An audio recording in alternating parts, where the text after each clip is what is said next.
Hey, welcome to A Foreigner in the Philippines. We got our blue truck back, and it was an expensive repair, 38,000 pesos, which is a big hit in any money. 38,000 anything, whether it's bananas or apples or pesos or dollars. If you're in a peso economy, then it's a big hit. But at least it's running, and it was a good repair, and I thought I'd give you a look at the truck itself, because it is actually a great truck.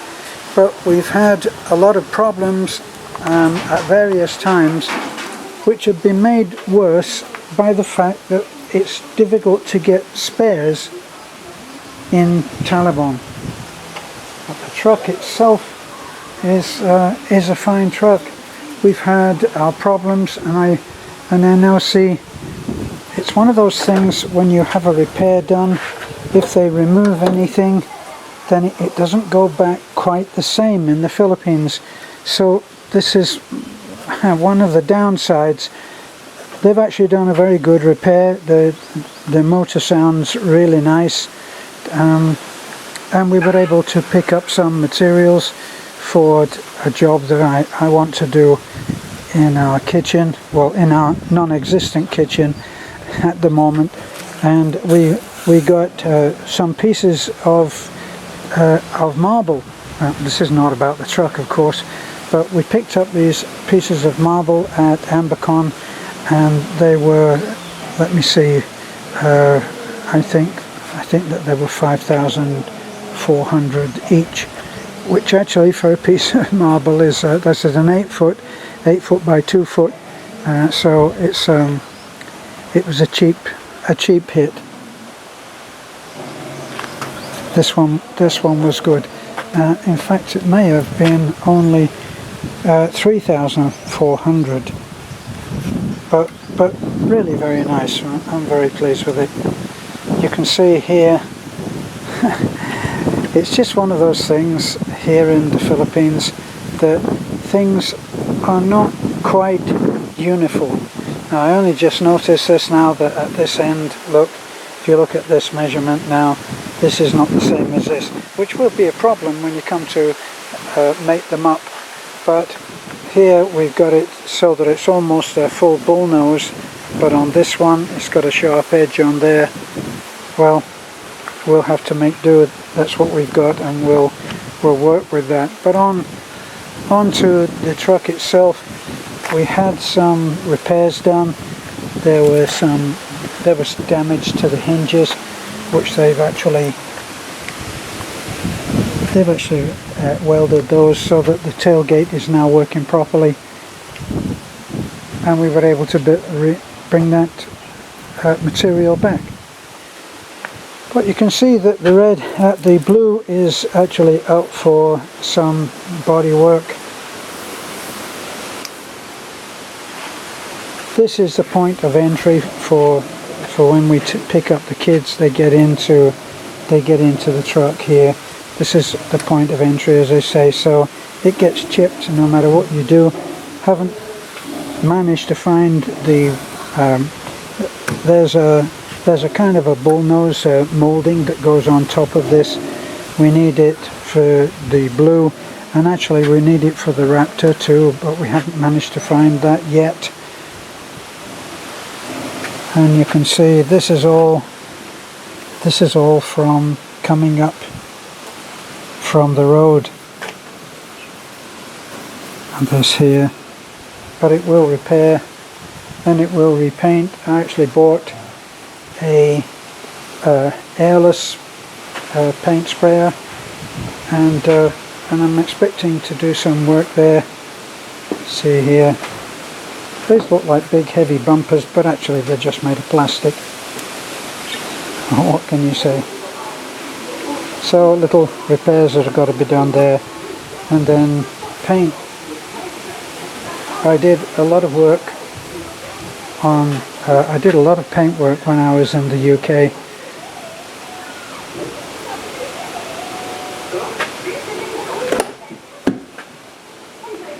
See, the truck is actually a really nice truck.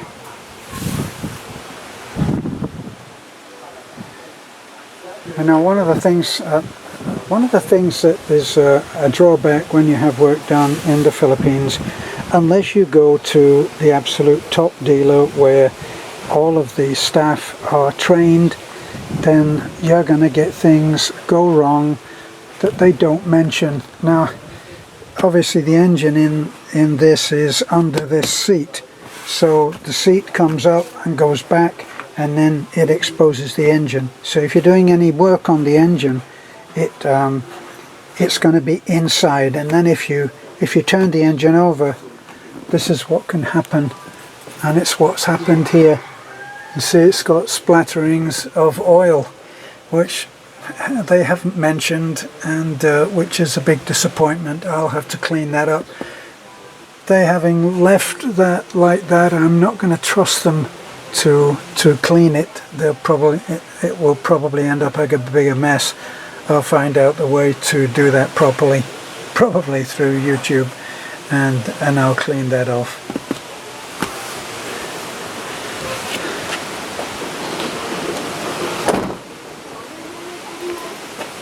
This has a winch which we've never actually used because we never had it wired up. So that you can see, it does actually have quite a few pluses to the it's obviously it's automatic, it's power steering, power brakes, power windows in the front, wind up in the back, which is good because if you've got kids they'll be playing with those things unless there's an automatic block off, which we have on the Raptor. But you can see this is very nice. Yes, I know this is the suicide knob, as some people say, or there are some other better expressions for it that the Americans have, not quite sure what.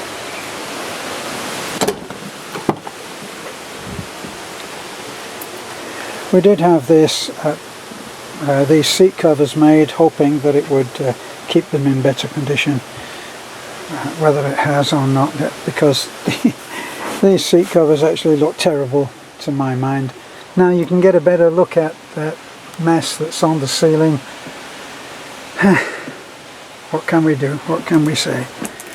And they've obviously taken these out and then put them back. Not too clever. It's got some tools in it. So there's a limit. There's a limit to what you can expect, and it usually comes down to customer service. Just that little extra that would have gone over so well. The seats were dirty when we got the truck back, and it's one of those things. But the four-wheel drive is working properly now. It carries a good load, and it has been used and abused, so all of this little bits and pieces that need to be gone over and will be gone over when I get round to it. But what we're planning on doing is making this that much safer by having a canopy. By having a canopy made, and now we just had some people arrive, so there's the barking dogs. Okay, well that's our little walk around the Blue.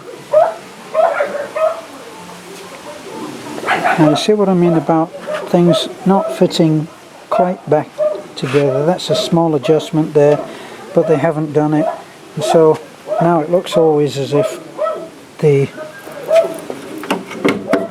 in fact it does look as if it's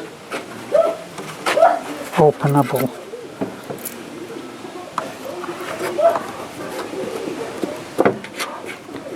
Yep, can't hold the camera and do it at the same time, so I'll have to look at that a little bit later.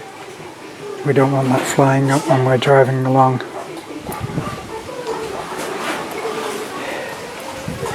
So we do have the Blue now as a good truck for taking, picking up the kids at church, for church, taking them in and then getting them home again afterwards. But we're going to have a Canopy here that will come around in this shape down to about here and then be taken right along to here, and will also double as a roof rack. So we're waiting now to take it down to the welder, who will measure up and tell us what he thinks the cost is going to be. Hopefully not too much, but we do want to have that done because of the kids and the safety, and having them enclosed when it rains. At the moment they're just out in the rain. So that's all from us. You can see the mud problem, can't you? As somebody said, the mud gets all kicked up under there, and we're thinking in terms of a pressure washer up here. Difficult to decide what we would do on that. The pressure washer will cost about 8,000 pesos, but if we just take it down and use a pressure washer down there, 10 pesos. It's not really that big a decision, is it? Just a matter of not having the convenience of doing it at home. So, that's it. Except one little thing which I should do before, which I should tell you. This is, as we said, it's a four-wheel drive. It's a 4x4.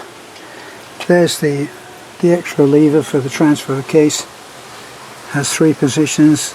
It's in the far position, or should be right now. And then into like a neutral, and then a gear, low gear and ordinary 4-wheel drive gear. So that's what it should be there. And what I had, these are manual hubs.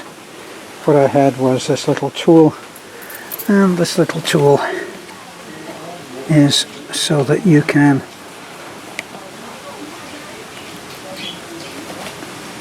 turn. It was in 4-wheel drive because of coming up the hill in the mud.